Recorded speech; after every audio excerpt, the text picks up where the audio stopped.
Hi friends, welcome to Telugu defence news. ఒకసారి ఊహించుకోండి, మీరు పొద్దున్నే నిద్ర లేవగానే మీరు ఉన్న సిటీ పూర్తిగా నేలమట్టం అయ్యే ప్రమాదంలో ఉందని న్యూస్ వింటే ఎలా ఉంటుంది? ఈరోజు ఇజ్రాయెల్ కల్చరల్ ఎకనామిక్ క్యాపిటల్ అయిన టెల్ అవీవ్ సిటీ ప్రజల పరిస్థితి కూడా ఇదే. ఒక ఇరాన్ అఫీషియల్ ఇజ్రాయెల్కి ఒక స్ట్రాంగ్ వార్నింగ్ ఇచ్చాడు. మేము ఇంకోసారి మీపై దాడి చేయాల్సి వస్తే ఈసారి టెల్ అవీవ్ మొత్తాన్ని కూడా ధ్వంసం చేస్తాం, ఇదే మా ఆపరేషన్ ట్రూ ప్రామిస్ 3 అని చెప్పాడు. ఈ వారంలోనే ఇంకో ఇద్దరు అఫీషియల్స్ కూడా ఇజ్రాయెల్తో ఆల్అవుట్ వార్, అంటే ఇజ్రాయెల్ అనే దాన్ని లేకుండా చేసే యుద్ధం మొదలు పెడతామని వార్నింగ్ ఇచ్చారు. ఇజ్రాయెల్ కూడా మేము రెడీ అని ఇరాన్ ఇచ్చిన వార్నింగ్కి కౌంటర్ ఇచ్చింది. ఇప్పటికే ఇరాన్ 2 సార్లు ఇజ్రాయెల్పై దాడి చేసింది. ఇప్పుడు మరలా ఆ లెవెల్కి టెన్షన్స్ పెరిగాయి. అసలు ఈ ఆపరేషన్ ట్రూ ప్రామిస్ 3 ఏంటి? ఇరాన్ ఎందుకు ఇలాంటి ఒక వార్నింగ్ ఇచ్చింది అంటే, రీసెంట్గా American intelligence reports Israel Iran nuclear ఫెసిలిటీల మీద దాడి చేయడానికి ప్రిపేర్ అవుతుంది, ఈ సంవత్సరం మొదటి 6 నెలల్లోనే ఎప్పుడైనా దాడి చేయొచ్చని చెప్పాయి. అందుకే ఇరాన్ ఇజ్రాయెల్ని ఆపడానికి ఈ వార్నింగ్ ఇచ్చింది. లాస్ట్ ఇయర్ ఏప్రిల్లో సిరియాలో ఉన్న ఇరాన్ ఎంబసీ మీద దాడికి రెస్పాన్స్గా 120 బలిస్టిక్ మిసైల్స్, 200 దాకా డ్రోన్లని, క్రూజ్ మిసైల్స్ని ఫైర్ చేసింది. దీన్ని ఆపరేషన్ ట్రూ ప్రామిస్ 1గా చెప్పింది. కానీ ఆ దాడి పెద్దగా డ్యామేజ్ చేయలేదు. తర్వాత హెజ్బుల్లా లీడర్ చావ్కి ప్రతీకారంగా ట్రూ ప్రామిస్ 2లో 180 బలిస్టిక్ మిసైల్స్తో దాడి చేసింది. ఇజ్రాయెల్ మిసైల్ డిఫెన్స్ అన్ని బలిస్టిక్ మిసైల్స్ని హ్యాండిల్ చేయలేక సీరియస్గా డ్యామేజ్ అయింది. తర్వాత అమెరికా ఒక థర్డ్ సిస్టమ్ని కూడా మోహరించింది.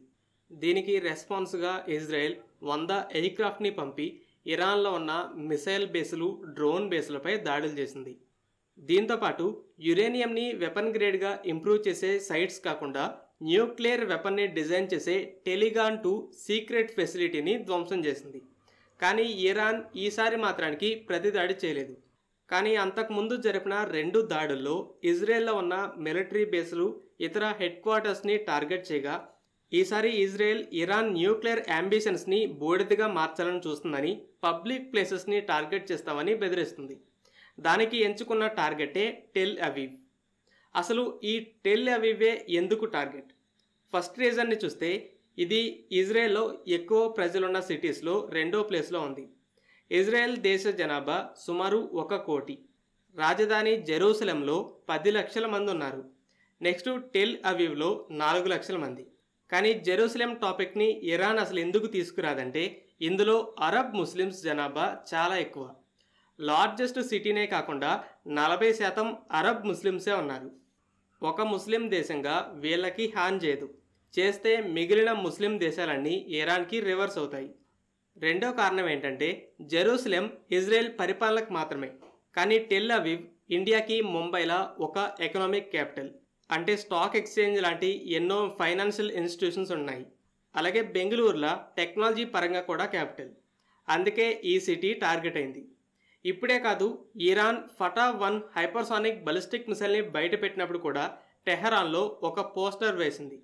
400 సెకండ్లలోనే టెల్ అవీవ్ని రీచ్ అవుతుందని పబ్లిక్గానే వార్నింగ్ ఇచ్చింది. మరి ఈ ముఖ్యమైన టార్గెట్ని నేలమట్టం చేయగలదా అంటే, ఇజ్రాయెల్ పవర్కి ఎయిర్ ఫోర్స్ ఎలా సింబలో, ఇరాన్కి మిసైల్, డ్రోన్ ఫోర్స్ అనేది అలా పవర్ని చూపించే సింబల్.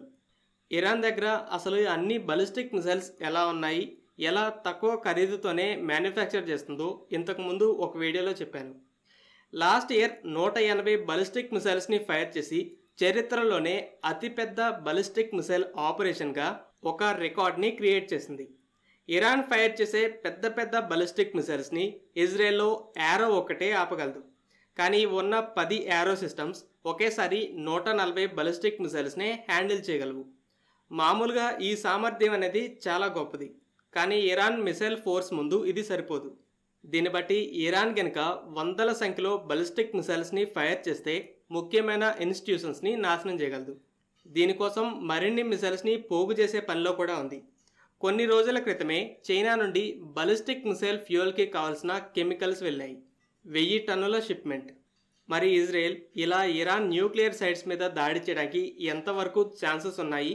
అమెరికా, ముఖ్యంగా ట్రంప్ పాలసీ ఎలా ఉందంటే, ట్రంప్ మాత్రానికి ఒక గేమ్ ఆడుతున్నాడు.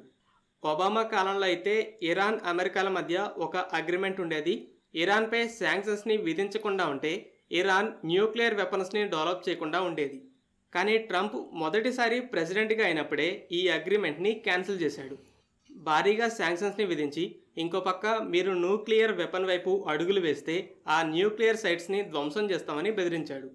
కానీ ఇరాన్ అప్పటి నుండే యురేనియంని వెపన్ గ్రేడ్కి ప్యూరిఫై చేసే పనిలో పడింది. ఆల్రెడీ దగ్గరలోనే ఉంది. అయితే ట్రంప్ ఈసారి మాత్రానికి ఇరాన్ని నూక్స్ వైపు వెళ్లకుండా, అంటే ఇరాన్ యాక్టివిటీస్ని అమెరికా స్ట్రిక్ట్గా మానిటర్ చేసేలా ఒక పీస్ డీల్ కోసం చూస్తున్నాడు. ఈ డీల్ జరిగితే శాంక్షన్స్ని విధించడు. ఒక పక్క డిప్లొమాటిక్గా అంటే సామరస్యంగా మాట్లాడుతూ ఇంకో పక్క ఇరాన్ని బాగా ఒత్తిడి పెడుతున్నాడు. ఎందుకంటే ఇరాన్ న్యూక్లియర్ ప్రోగ్రామ్కి సరైన ఫండింగ్ లేకుండా ట్రేడ్ని, ఎకానమీని దెబ్బతీసేలా శాంక్షన్స్ని విధిస్తున్నాడు. ఇంకో పక్క ఇజ్రాయెల్ మీ న్యూక్లియర్ సైట్స్పై దాడి చేయబోతుందని చెప్తున్నాడు. సో ఒక పక్క డిప్లొమసీ, ఇంకో పక్క ప్రెజర్ టాక్టిక్. దీన్నే డ్యూయల్ ట్రాక్ పాలసీ అని పిలుస్తారు. ఇప్పుడు ఇరాన్కి 2 దారులు ఉన్నాయి. ట్రంప్ చెప్పినట్టు ఈ న్యూక్లియర్ వెపన్ యాక్టివిటీస్ని ఆపేసి పీస్ డీల్ పెట్టుకోవాలి. ట్రంప్ ఏ డీల్ చేసినా ఒక సైడే ఎక్కువ బెనిఫిట్ ఉంటుంది. రష్యా యుక్రెయిన్ పీస్ డీల్లో కూడా రష్యాకే లాభం ఉండేలా మాట్లాడుతున్నాడు. ఇంకో పక్క వెపన్స్ని, స్టార్లింక్ని ఆపేసి యుక్రెయిన్ ఒప్పుకునేలా ఒత్తిడి పెడుతున్నాడు. అలా అమెరికాకి ఎక్కువ అడ్వాంటేజ్ ఉండే డీల్కి ఒప్పుకోవాలి. లేదా ఇజ్రాయెల్ దాడి చేస్తుందని నూక్ ప్రాజెక్ట్ని స్పీడప్ చేసి వెపన్ వైపు వెళ్ళాలి. ఒకవేళ ఇలా చేస్తే అమెరికా ఇజ్రాయెల్కి దాడి చేసినా కూడా సమర్థించుకునే అవకాశం ఉంటుంది. ఈ సైట్స్ అండర్ గ్రౌండ్లో బాగా లోపల ఉన్నాయి కాబట్టి అమెరికన్ బాంబ్స్తో పని చాలా తేలికవుతుంది. అమెరికా సహాయం లేకపోతే ఇజ్రాయెల్ సొంతగా చేయడం చాలా కష్టం. సో ఓవరాల్గా చూస్తే ఇప్పటిదాకా ప్రపంచ దేశాలు ఇరాన్ నూక్ని తయారు చేస్తుందా లేదా అని ఒక కన్ఫ్యూజన్లో ఉన్నాయి. అయితే ట్రంప్ ఒకటి ఇరాన్ పూర్తిగా వదిలేయడం లేదా ప్రాసెస్ని స్పీడప్ చేసే సిచ్యువేషన్ని క్రియేట్ చేశాడు. ఏదైనా సరే అమెరికాకి అడ్వాంటేజ్ ఉంటుంది. ఒకవేళ డిస్ట్రాయ్ చేయాల్సి వచ్చినా సమర్థించుకోవచ్చు. మరి మీరేమనుకుంటున్నారు? ఇరాన్ నూక్స్ వైపే వెళ్తుందా లేదా? ఒకవేళ వెళ్తే ఇజ్రాయెల్, అమెరికాలు కలిసి దాడి చేస్తాయా? మీ ఒపీనియన్ని కామెంట్ చేయండి. ఫ్రెండ్స్, ఈ వీడియో మీకు నచ్చినట్లయితే లైక్ చేయండి. అలాగే మరిన్ని ఇంపార్టెంట్ డిఫెన్స్ అప్డేట్స్ కోసం మన ఛానల్ని సబ్స్క్రైబ్ చేసుకోండి.